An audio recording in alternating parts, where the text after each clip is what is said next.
Hello, my name is Beverley Essue, and I'm an associate professor of global health in the Institute of Health Policy, Management and Evaluation, which is within the Dalla Lana School of Public Health. What interested me in the area of focus for my research? It's a great question. I think when I sort of drill down and think back to the beginning, if you think of it that way, it's really linked to an interest in wanting to create or contribute to creating a fairer world. And so there are many reasons we know that influence whether or not individuals are able to access the care that they need when they're sick, and whether they're able to fully and fairly benefit from society and from the systems within society that were designed ostensibly to be helpful. And so this includes health systems. And so within my research, I'm quite interested in how health and health systems are financed, because that's critically important because it determines who benefits, it determines the sorts of services that are available, how those services line up to the needs of the population. And also to ensure that ultimately when people require care, they don't experience financial hardship and impoverishment as a result.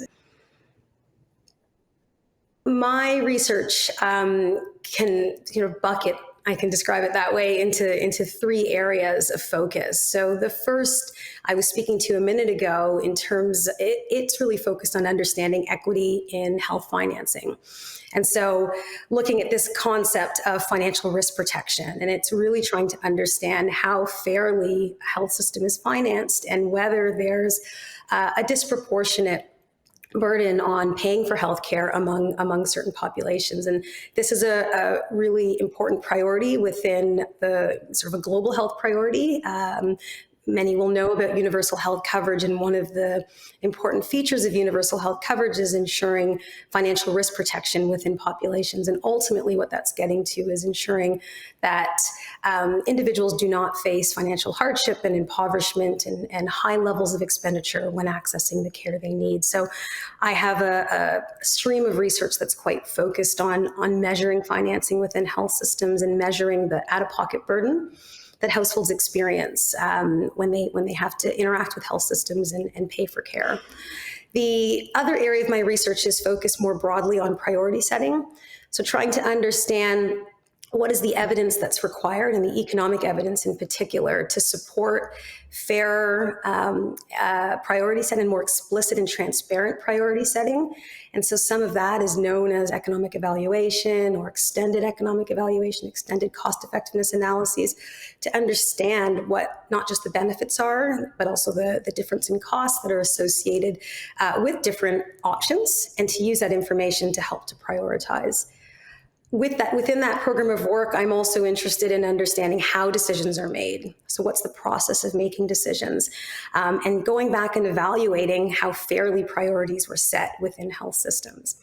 And this work is conducted in low and middle income countries, and some work within high income countries, including here in Canada.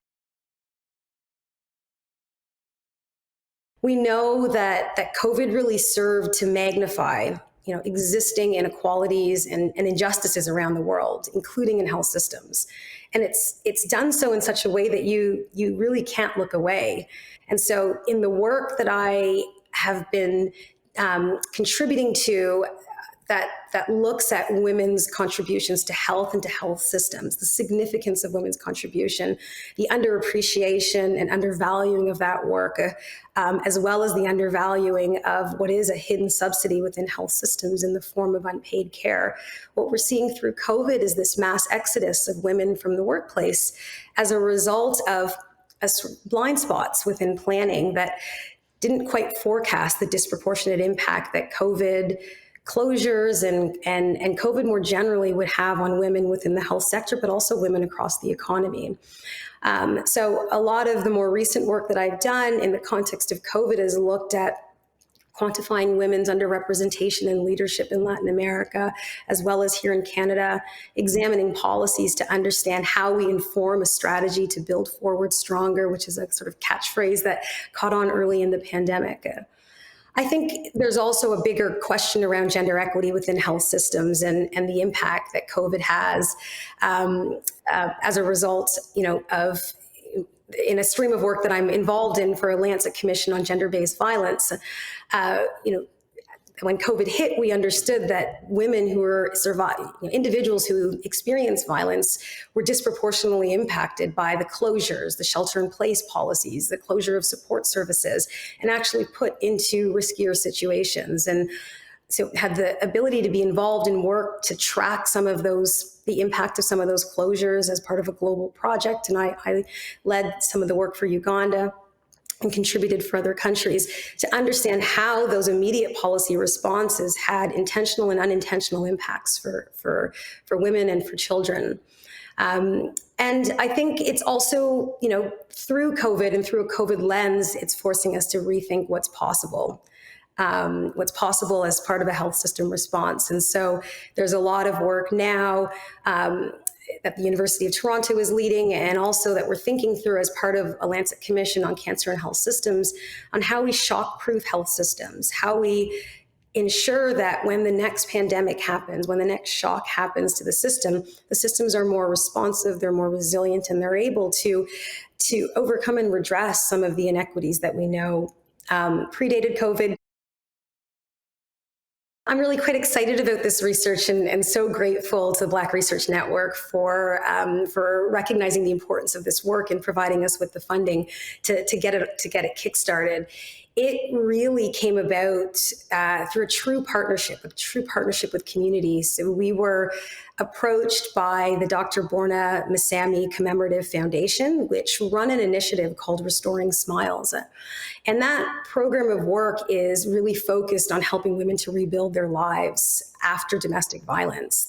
So through this seed funding, we're able to fund important background work in the form of scoping reviews that will help us to better understand the barriers that racialized and migrant IPV survivors or intimate partner individuals who experience intimate partner violence, the barriers that they experience when interacting with health and social welfare systems within Canada.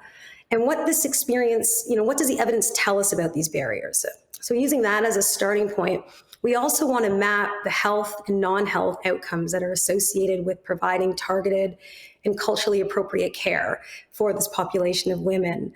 Within this, we want to focus on access to dental care as one sort of overlooked example of an intervention that stands to have important links to economic empowerment through confidence rebuilding, the ability to re-enter the workforce, to re-enter education systems, and provide a route through which women start to regain economic empowerment.